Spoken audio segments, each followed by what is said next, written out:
Olá, hoje estamos aqui para falar do PPP. Este é um treinamento que vai te ensinar a preencher esse formulário, onde muitos ainda têm dúvidas sobre o seu preenchimento.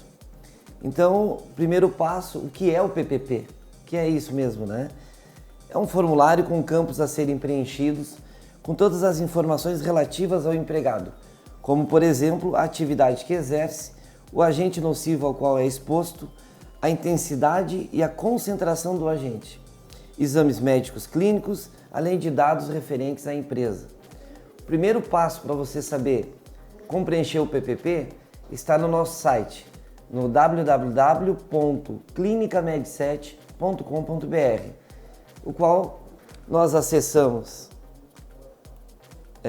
fazendo a pesquisa, né? Você também pode fazer essa pesquisa apenas digitando aqui Med7, você vai encontrar a parte de documentos, clica aqui em documentos, desce com o cursor até o final e você vai encontrar aqui declaração de PPP, o próprio documento PPP, né, o seu manual e um recibo de PPP. Vou explicar cada item deles. O formulário PPP, que é o documento onde vai ser colocado as informações, e também o manual de preenchimento, onde nesse manual é o nosso guia para saber exatamente o que colocar em cada campo do PPP. Ele é dividido em 4 partes. Nós vamos iniciar pela seção 1, que é a seção de dados administrativos. Vamos lá, nós temos aqui no campo 1, CNPJ ou domicílio tributário ou SEI, em caso de obras. CNPJ, então, é o que está constante na Receita Federal, da onde a pessoa realmente está registrada. Item 2, nome empresarial. Aqui é a razão social da empresa. Item 3, CNAE, é a Classificação Nacional de Atividades Econômicas. Aqui você coloca a atividade principal da empresa, porque tem empresas que têm o CNAE principal e o CNAE secundário, terciário, e aí sim vai. Aqui vai o CNAE principal. Item 4, nome do trabalhador, o nome completo. Interessante, se você observar no manual de preenchimento, tá ali item nome, né? Até 40 caracteres alfabéticos. Item 5, BR-PDH. O que é isso, né? No manual tá ali, item 5, BR-PDH. BR, beneficiário reabilitado. PDH, portador de deficiência habilitado. Ou seja, a pessoa foi receber o auxílio da Previdência, está reabilitado, está voltando para a empresa. Reabilitado ou habilitado. NA, não aplicável se não for o caso. Então a maioria dos PPPs que a gente preenche, aqui você vai colocar NA, não aplicável. Se a pessoa está voltando do INSS, então você coloca aqui se for reabilitado, BR, ou portador de deficiência habilitado, que ele está apto ao trabalho novamente. Então aqui tem o artigo 93 da Lei 8.213 de 1991, que estabelece a obrigatoriedade do preenchimento dos cargos de empresas com 100 ou mais empregados com beneficiários reabilitados ou pessoas portadoras de deficiência habilitados. Então é aquela questão onde acima de 100 empregados a empresa tem um percentual que é obrigada a colocar de pessoas reabilitadas. Item 6, vamos lá. Item 6, o NIT, né? O que é esse NIT? É o número de identificação do trabalhador, com 11 caracteres alfanuméricos. Esse NIT é o mesmo número do PIS, que você tem no final da sua carteira de trabalho, tem lá o número do PIS. Alguns já trazem na capa, junto com a foto, e alguns ainda tem lá na identidade o número do PIS. Veja bem, esse documento da Previdência Social, como é um documento previdenciário, eles querem o número do NIT, do trabalhador, do dono da empresa, do engenheiro e do médico. Gravem isso, porque é um documento estritamente previdenciário. Vamos lá, o próximo item. Falamos do NIT, Agora, item 7, data de nascimento. Aqui no manual fala o formato, dia, mês e ano, sempre completo. 8, sexo. Feminino, coloca a letra F, masculino, letra M. Item 9, CTPS, Carteira de Trabalho e Previdência Social. Aqui você vai colocar o número, a série e a unidade federativa. Como que é? O número com 7 caracteres numéricos. Ah, mas na minha carteira só tem 4 ou 5. Coloque 0 à esquerda. 7 caracteres alfanuméricos. 5 caracteres para a série. Ah, mas a série é 0020. Coloque 3 zeros na frente. Aqui é onde o 0 à esquerda tem o seu valor, né? É preenchimento. E o IF, que é a unidade federativa, o estado que você pertence, onde foi registrada a sua carteira. Santa Catarina, Rio Grande do Sul, Paraná, São Paulo e assim vai. Vamos ao próximo item, 10, data de admissão, no formato dia, mês e ano. A data de admissão que você colocar aqui no item 10, ela será utilizada depois nos próximos períodos. Ah, mas a pessoa trabalhou aqui na empresa 1 ano, saiu, voltou outro ano. PPP é um só. Você vai colocar a primeira data de admissão no formulário e ali vai seguir os outros períodos subsequentes. Item 11, regime de revezamento. Vamos ao manual. Item 11, regime de revezamento de trabalho para trabalhos em turnos ou escala, especificando tempo trabalhado e tempo de descanso, com até 15 caracteres alfanuméricos. Por exemplo, quem trabalha 24 horas por 72 horas, 14 por 21 dias, 2 por 1 meses, se inexistente, coloque NA, não aplicável.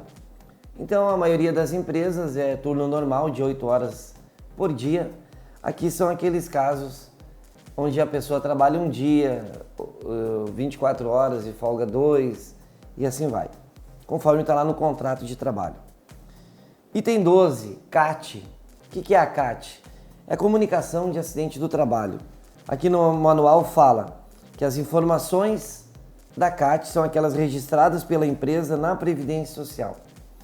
Então, se a pessoa que você está preenchendo este PPP sofreu um acidente do trabalho, foi comunicado ao INSS, isso gerou um número, gerou um protocolo.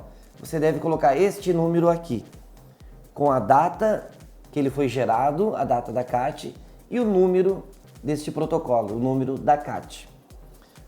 Bom, esse campo repete aqui no formulário 2 vezes e você pode, sempre que tiver mais de uma CAT, só inserir mais uma linha abaixo. Insere uma linha ali no Word mesmo, vai inserindo linhas conforme a sua necessidade. Item 13, lotação e atribuição. Aqui no manual fala que lotação e atribuição são informações sobre o histórico de lotação e atribuições do trabalhador por período.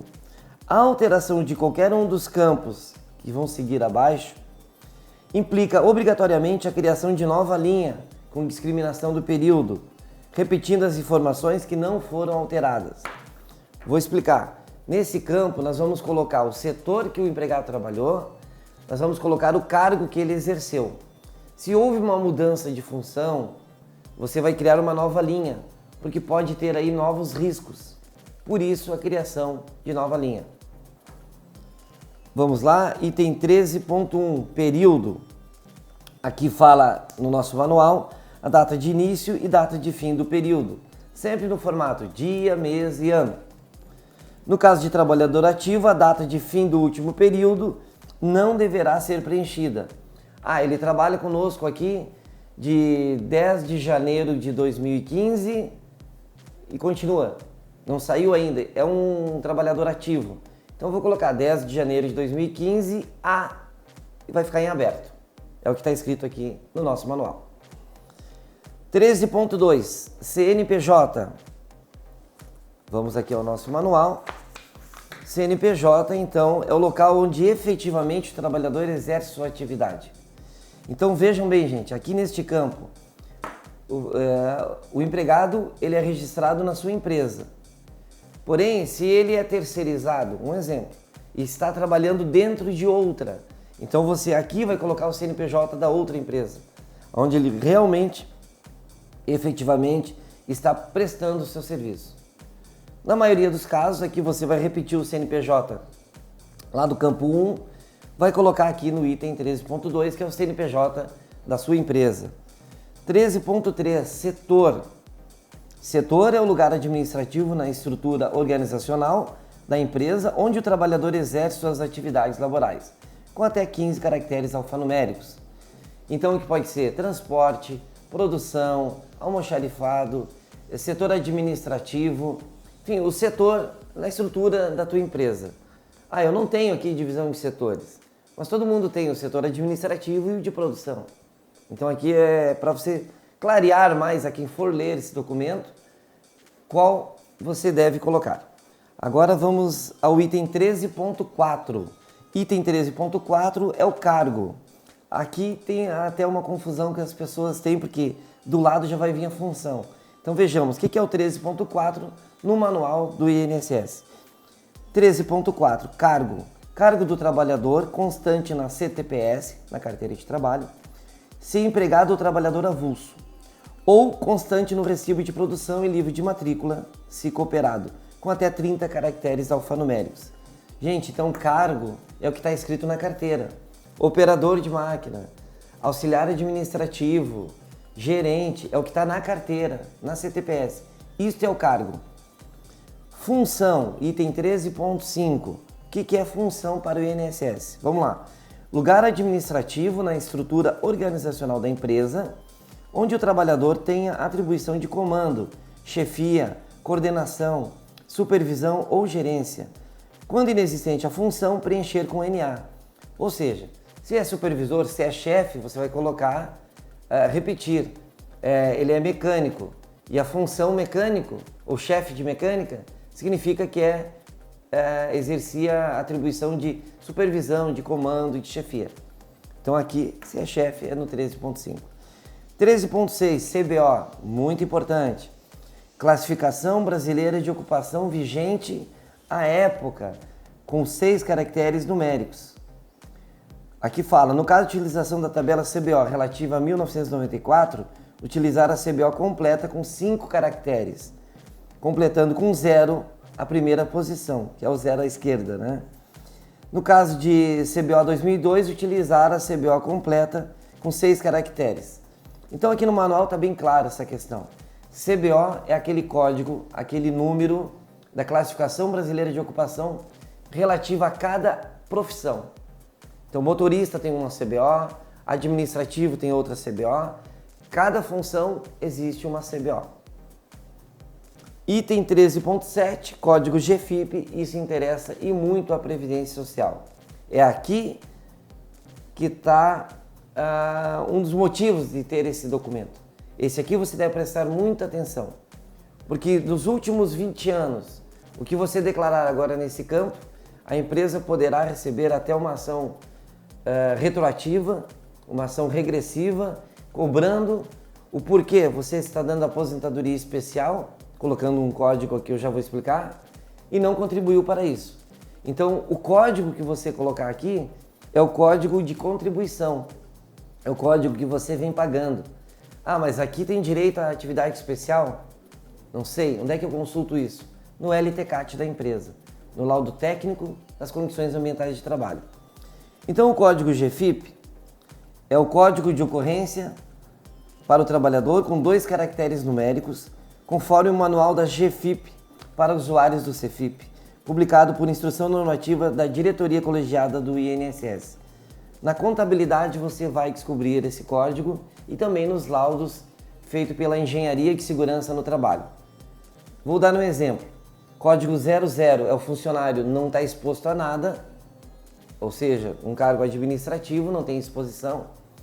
O código 1 está exposto, porém ele está protegido, você fornece os EPIs, ele tem o treinamento, tem higienização desses EPIs e tem a fiscalização desses equipamentos de proteção individual. Veja bem, para você colocar o 01, o funcionário ele tem que receber o EPI, fornecimento, aquela ficha que ele assina, que recebe, receber treinamento de EPI, higienização do EPI, ele tem que saber lavar, saber limpar seu equipamento, e por último, a empresa vai fazer a fiscalização do EPI. E isso tem que estar bem anotado. Vamos lá então agora a profissiografia, item 14 do nosso manual. Item 14.1, segundo o nosso manual, vamos lá, período. Ou melhor, o que é profissiografia? Primeiro, para você entender. Informações sobre a profissiografia do trabalhador por período. A alteração do campo seguinte implica obrigatoriamente a criação de nova linha, com discriminação do período. Gente, aqui nós vamos colocar o período que o empregado esteve na empresa. Ele esteve de 2012 a 2014.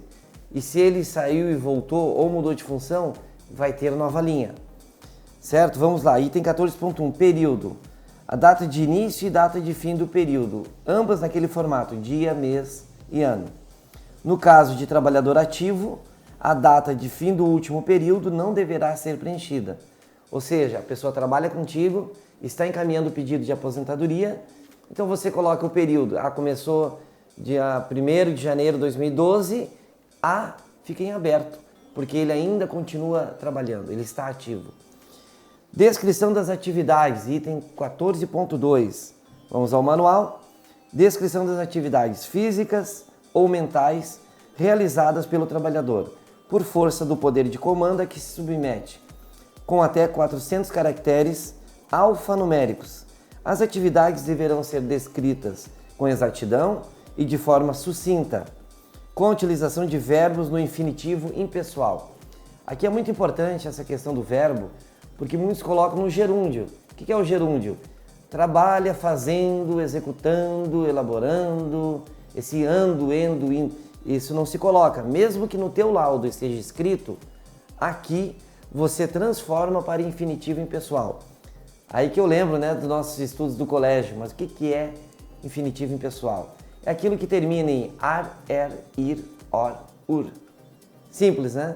Então vamos lá. Trabalhar, realizar, fazer, executar, levantar, empurrar. Então são termos como se a pessoa estivesse na tua frente e você descrevendo para ela a tarefa que ela vai executar.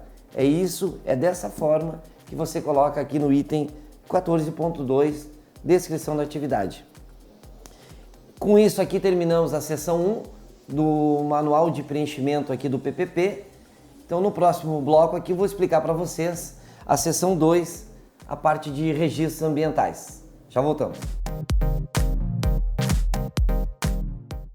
Vamos lá, voltando então à seção 2, seção de registros ambientais. Agora é importante que você tenha à mão o seu LTCAT, o seu laudo técnico das condições ambientais de trabalho, e também o seu PPRA, Programa de Prevenção dos Riscos Ambientais, e também outras informações relativas aí, como a ficha de EPI, aquela ficha que você anota o EPI que é entregue ao empregado, as luvas, as botas, os óculos, máscaras, enfim, esse momento que você usa esse material. Vamos lá. Aqui começa na seção 15, exposição aos fatores de risco. Item 15.1, vamos ao manual, período, data de início e data de fim do período, no formato dia, mês e ano. No caso trabalhador ativo, o último período, então você não coloca nada. Coloca da data que começou, fica em aberto. 15.2, tipo. O que é o tipo? Aí existem os riscos ambientais, são químico, físico, biológico, ergonômicos e de acidente. Aqui nós vamos colocar somente a primeira letra. Se for risco físico, letra F, conforme está aqui no manual. Então aqui no 15.2, risco físico, ruído, por exemplo, vou colocar a letra F para o tipo do risco. Se for químico, vou colocar a letra Q. Se for biológico, letra B. É facultativo, vou ler aqui para vocês, a indicação do tipo E de ergonômico e tipo M de mecânico ou risco de acidentes é facultativa. O que determina a associação de agentes é a superposição dos períodos com fatores de risco diferente. O que quer dizer isso, gente? Que hoje o PPRA e o LTCAT, ele é elaborado em cima do risco químico, físico e biológico. A nossa legislação exige esses 3 riscos. Portanto, somente esses 3 hoje vão para o PPP. Assim que houver uma determinação do INSS para colocar risco ergonômico e risco de acidentes, os mesmos comparecerão, também estarão nos laudos. Hoje, se tu olhar teus laudos aí, esses riscos não constam. Então nós vamos colocar aqui somente o que tem no LTCAT. Perfeito? 15.3, fator de risco. Descrição do fator de risco com até 40 caracteres alfanuméricos. Em se tratando do tipo Q, do químico, deverá ser informado o nome da substância ativa, não sendo aceitas citações de nomes comerciais. Por exemplo, faxineira, tipo, Q, fator de risco, vou colocar lá, que boa, detergente. Eles querem saber qual o princípio ativo, não o nome comercial. Que boa é nome que tem no mercado, né? O detergente, sabe? Eu não posso colocar o nome do produto, eu tenho que colocar o princípio ativo do produto. Vamos lá, item 15.4, intensidade ou concentração. No nosso manual, sempre recorrendo ao manual, vamos lá. Intensidade ou concentração, dependendo do tipo de agente, com até 15 caracteres alfanuméricos. Caso o fator de risco não seja passível de mensuração, de medição, preencher com NA. Então, gente, a intensidade ou concentração. Se eu tiver o ruído, por exemplo, o tipo será F. O fator de risco, eu vou escrever ruído, tá lá no laudo. A intensidade, a concentração, eu vou colocar se foi 80 decibéis, 90 decibéis, 85 decibéis. Aquele 80 dBA. É aqui que a gente coloca essa intensidade. Se for um produto químico, eu não tenho como medir, como quantificar. Eu vou colocar aqui qualitativo, porque eu não tenho como mensurar, né? 16.5, técnica utilizada. Vamos ao manual. 15.5, desculpa. Para apuração do item 15.4, que técnica eu utilizei para medir aquele ruído ou para saber daquele agente químico. Caso o fator de risco não seja passível de mensuração, também preencher com NA, não aplicável. Então veja bem, aqui você vai colocar se você utilizou dosímetro, ou uma técnica de dosimetria, decibelimetria, ou outro tipo de avaliação ou inspeção. É aqui que você preenche isso. 15.6, mas geralmente, fiquem tranquilos, lá no laudo também está escrito isso. Essa orientação aqui para você saber como preencher, como fazer. 15.6, EPC eficaz, sim ou não? S para sim, N para não. Considerando se houve ou não a eliminação ou a neutralização com base no informado nos itens 15.2 a 15.5, os itens anteriores, asseguradas condições de funcionamento do EPC, do equipamento de proteção coletiva, ao longo do tempo, conforme a especificação técnica do fabricante e respectivo plano de manutenção. Gente, aqui é o EPC, se ele é eficaz. Vejamos, eu tenho lá um setor de pintura, por exemplo. Então, a cortina de água, o exaustor que puxa o químico que eu estou pintando ali, a névoa que fica no ar, esse EPC, se ele funciona, se ele é eficaz, é aqui que eu vou colocar. Então, isso você precisa ter certeza da eficácia. Se ele funciona, ele tira o agente do ambiente de trabalho. Então, a eficácia nós vamos colocar sim, e se não for eficaz, vamos colocar N de não. O próximo item é o 15.7, fala do EPI. O que é EPI? É o equipamento de proteção individual. Aqui é um item muito interessante, preste muito bem atenção. S para sim, N para não. Considerando se houve ou não atenuação com base no informado nos itens anteriores, 15.2 ao 15.5, observando o disposto na NR6, a norma regulamentadora do Ministério do Trabalho, que trata do EPI. Assegurada a observância, primeiro, da hierarquia estabelecida no PPRA, lá do seu item 9.3, do Ministério do Trabalho, medidas de proteção coletiva, primeiro, né? Medidas de caráter administrativo ou organização do trabalho e utilização de EPI, nessa ordem. Ou seja, não é chegar na empresa, a primeira coisa é colocar o EPI. Aqui já está escrito. Primeiro, medida de proteção coletiva. Depois, as administrativas. Depois, a organização do trabalho. E por último, somente por último, que você deve fornecer o EPI.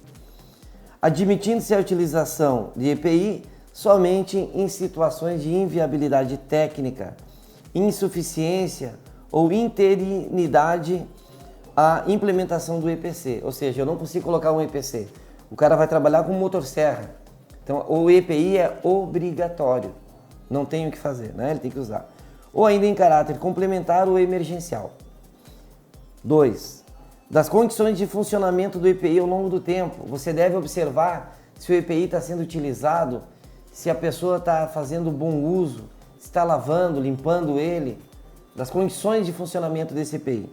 Conforme a especificação técnica do fabricante, ajustada às condições de campo. 3. Do prazo de validade. Muito atento ao prazo de validade do EPI. Todo EPI ele tem uma vida útil. Ele tem também um CA, o Certificado de Aprovação, que já já eu vou falar dele no próximo item. Conforme certificado, então, CA do Ministério do Trabalho. 4. Da periodicidade de troca definida pelos programas ambientais.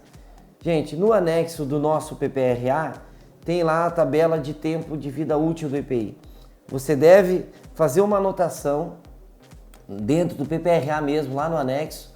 Você anota, uma luva aqui no setor tal me dura 3 meses. Esse é o tempo para a tua empresa, para a tua necessidade. Um protetor auditivo também dura 3 a 4 meses, mesmo ele lavando todo dia para colocar no ouvido. Então você faz a sua tabela, consulte o nosso PPRA, o anexo desse item. Devendo estar comprovado mediante recibo também essa troca de EPI. Sempre que trocar o EPI, o empregado deve devolver, assinar a devolução e assinar a retirada do novo EPI. E os 5 dos meios de higienização. Também tem um anexo no nosso PPRA que fala da higienização do EPI, onde você vai preencher o EPI que ele está lavando, que ele está higienizando, se ele continua usando ou se ele faz a troca. Isso os nossos técnicos estão preparados para fazer na sua empresa esse preenchimento desse formulário e aplicação da higienização do EPI. É muito importante esse item para a vida útil e para você comprovar a troca do EPI, né? Porque tem casos que a empresa dá um protetorzinho de ouvido e o cara fica lá 1 ano com aquele protetor. Ah, mas eu já troquei, substituí. Tem que comprovar no papel. Só de boca não é o que interessa. Interessa estar no papel. Ok? Vamos lá então ao item 15.8, CA do EPI. CA, o Certificado de Aprovação do EPI. Gente, o número do CA do EPI, ele está lá na haste do óculos, no plástico ali que vem a máscara. Enfim, todo o EPI, inclusive o protetor auditivo, tem o número do CA. É o Certificado de Aprovação do Ministério do Trabalho. Se não usa EPI, se não for o caso de usar EPI, você coloca como NA, não aplicável. Ok? Vamos lá agora ao item 15.9. Essas perguntas foram introduzidas há pouco tempo no formulário, novo modelo de formulário do INSS. Então ele pergunta o seguinte: a observação disposto no item C, na NR6 do Ministério do Trabalho, que fala do EPI. Primeiro, da hierarquia estabelecida no PPRA. Primeiro, proteção coletiva. Segundo, medidas de caráter administrativo. Onde vou instalar a máquina barulhenta? O compressor aqui no meio? Não, instala lá fora. E são medidas de caráter administrativo. Da organização do trabalho, linhas de produção, fluxo, layout, né? E utilização de EPI nessa ordem. Admitindo-se a utilização do EPI somente quando for inviável tecnicamente proteger o trabalhador, insuficiência ou interinidade à implementação do EPC, ou ainda em caráter complementar ou emergencial. Vejam bem, então tanto o INSS quanto o Ministério do Trabalho dizem que EPI é a última coisa que você tem que dar para o trabalhador. Primeiro faça a proteção coletiva e faça constar aqui nos laudos.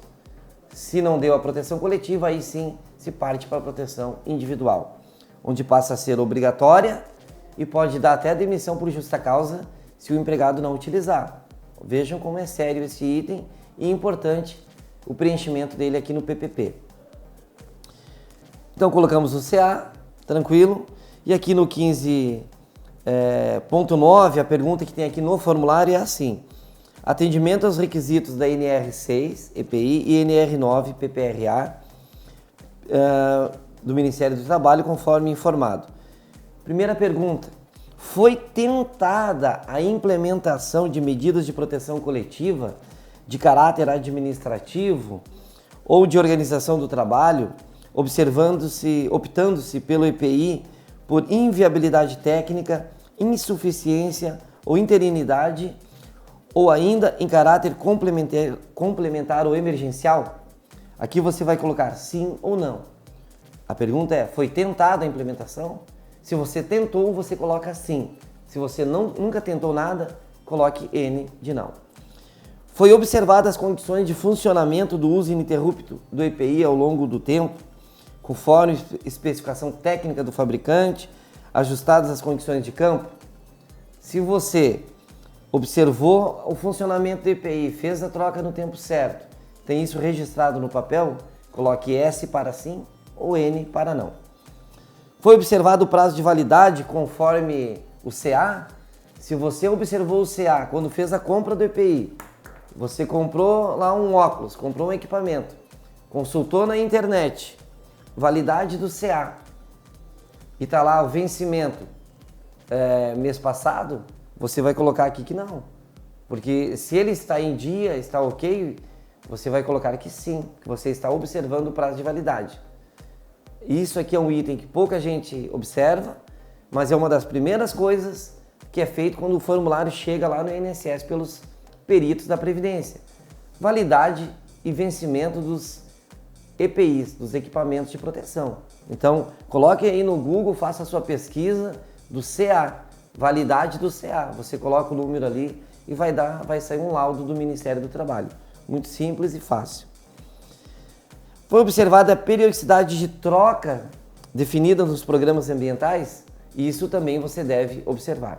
E por último, foi observada a higienização. Se você fez a limpeza, se o teu empregado limpou o óculos, lavou, e isso está anotado lá no nosso formulário de higienização de EPI. Pergunte aos nossos técnicos. Bom, agora tem uma notícia boa para vocês. Já preenchemos no bloco 1 a seção 1, dados administrativos, a seção 2, parte de registros ambientais, que provavelmente sempre você vai precisar aqui de um auxílio técnico de quem elaborou os laudos para te auxiliar a preencher esses campos. Mas já foi o campo 1 e o campo 2. Agora vamos ao terceiro bloco, onde vamos falar da seção 3, a parte médica, né? A monitoração biológica, como é que é isso? E por final, depois, a seção 4, responsável pelas informações. Mas vamos lá? Estamos no item 16, responsável pelos registros ambientais. Faltou dizer isso no bloco 2. Aqui você vai colocar o nome do engenheiro que fez o laudo. O engenheiro que fez o laudo ali no 16.1, se você observar, tá lá. O período, que período que eu coloco? A data de início e data de fim do período, no formato dia, mês e ano, em que, no caso de trabalhador ativo, se é alteração do responsável, a data também vai ficar em aberto, lembrando sempre disso, tá? Se ele está trabalhando ainda, você coloca a data de entrada e a de saída fica em aberto. Mas aqui, no 16.1, o nosso engenheiro fez o laudo há um ano atrás, fez lá no mês de setembro, mês de outubro ou em março. Você coloca a data que ele fez e o período que ele ficou responsável, elaborando aquele documento. Se foi 30 dias, ele começou em 1º de março, então você coloca 1º de março tal ano a 1º de abril do ano seguinte. Mas você tem que ter uma data. A data em que o engenheiro foi contratado, ou a engenheira, para fazer esse documento para você. É essa data que você coloca. É aquele período ali que você coloca, certo? Não é ele fez o laudo há 5 anos atrás e continua sendo o responsável. Não, ele fez naquele período, certo? O 16.2 fala do NIT. É o número do PIS, lá do nosso engenheiro ou engenheira de segurança do trabalho. O 16.3 é o registro no conselho de classe, obviamente o número dele no CREA, e ali também no nosso manual tem o formato. Você vai colocar 9 caracteres alfanuméricos, no formato ali de XXX, como está aqui no manual, né? Primeiro, a parte D de definitivo, se o registro no CREA é definitivo, ou P se for um registro provisório. A parte do barra XX ali deve ser preenchida com a unidade federativa, o estado que pertence o CREA deste engenheiro ou engenheira de segurança no trabalho. Com 2 caracteres, SC, RS, PR, né? E a parte numérica completada com zeros à esquerda, até você ter 9 caracteres ali. Então, do D, o SC e os números do CREA do responsável pelo documento. Tranquilo? E, obviamente, no 16.4, com até 40 caracteres, o nome completo do profissional que elaborou o seu laudo técnico de condições ambientais de trabalho. Então, agora sim, realmente encerramos o bloco 2. Bloco 3 fala dos resultados de monitoração biológica. Aqui nesse campo, o campo seção 3, item 17, aqui do 17 até o 17.5, são informações da saúde do trabalhador. Hoje existe uma resolução do Conselho Federal de Medicina que proíbe justamente o preenchimento desse campo aqui. Por quê? Deixa eu explicar para vocês. A resolução do Conselho Federal de Medicina é a número 1715, de 8 de janeiro de 2004. O PPP, gente, começou dia 1º de janeiro. Dia 8 de janeiro saiu essa resolução 1715, indicando um memorando circular conjunto 02 do INSS, falando do DIRBEM, DIREP, de janeiro de 2004. Então, os médicos do trabalho, em relação ao PPP, devem observar as normas éticas que asseguram ao paciente o sigilo profissional, inclusive com a identificação profissional. Ficam responsáveis pela aplicação dos dispositivos dessa resolução o diretor médico do INSS e o médico responsável pelo PCMSO da empresa. Então, gente, qualquer informação relativa à saúde do trabalhador deve ser perguntada diretamente ao médico coordenador do PCMSO aí da sua empresa.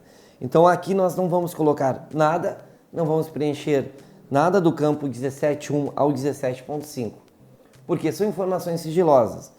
Por exemplo, foi detectado lá num exame que a pessoa tem uma doença grave, uma doença séria.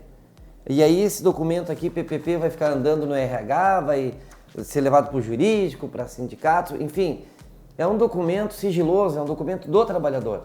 Não pode estar exposto e não pode andar de mão em mão.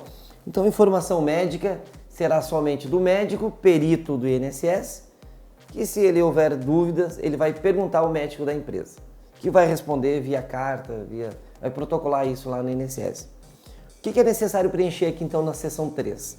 Somente aqui a parte do responsável, o nome do teu médico que elaborou o programa, certo? Não é aquele do atestado. Se você só tem o atestado de saúde, não é. Tem que ter o programa PCMSO. O médico coordenador é o nome desse médico que vai ali.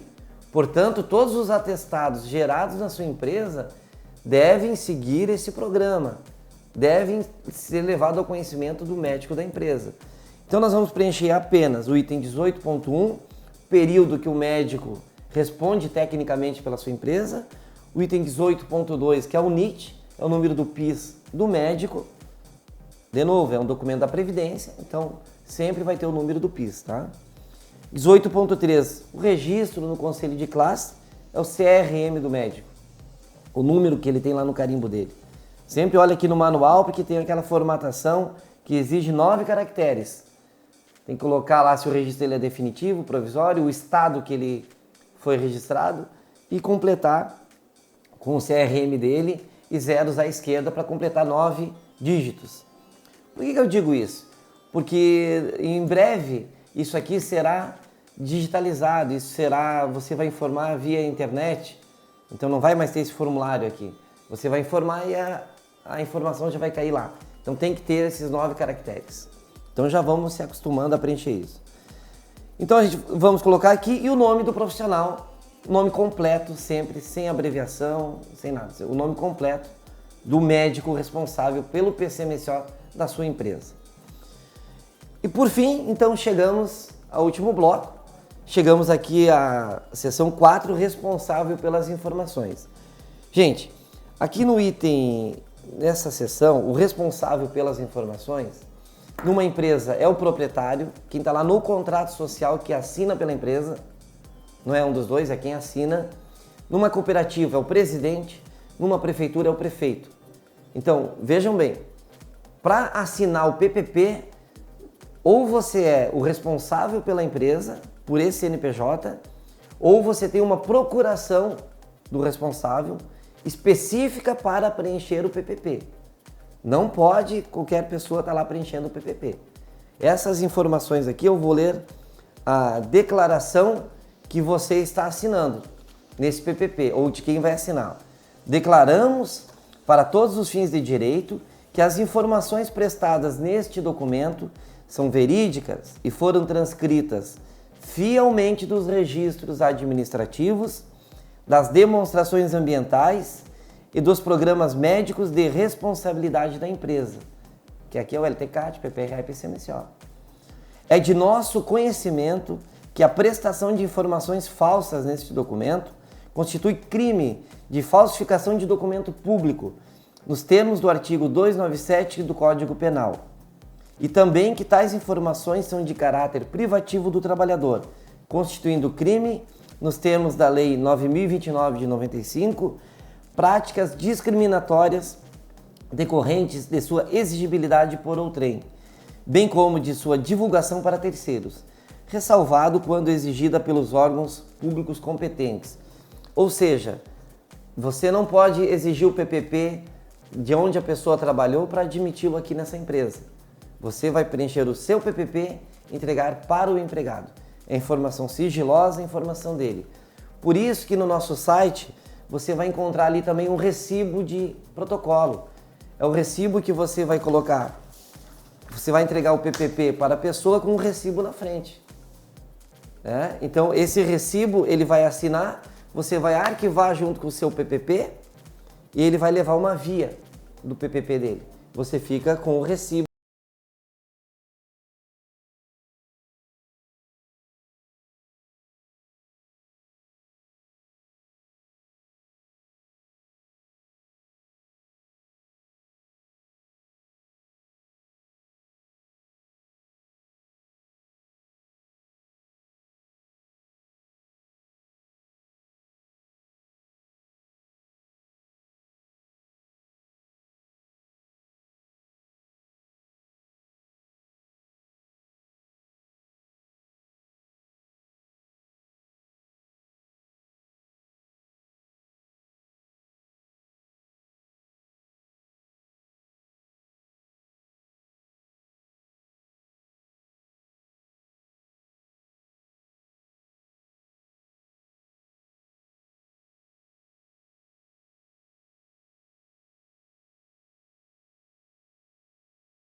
Uma declaração onde você declara que é o único responsável por preencher este PPP. Declara, assina, de preferência, registra em cartório para que esse documento tenha validade junto à Previdência Social. Bom, finalizando o nosso treinamento, agora você tem o formulário à mão, você tem o manual de preenchimento do PPP, recibo e declaração. Com tudo isso, você está pronto, aí, está apto a preencher esse formulário. Qualquer dúvida, ligue para nós ou entre no site da Clínica MEG7 pelo endereço www.clinicameg7.com.br ou ligue que a gente possa te assessorar e te explicar melhor ou dirimir alguma dúvida que eventualmente tenha ficado. Um bom dia, um bom trabalho para você. Muito obrigado.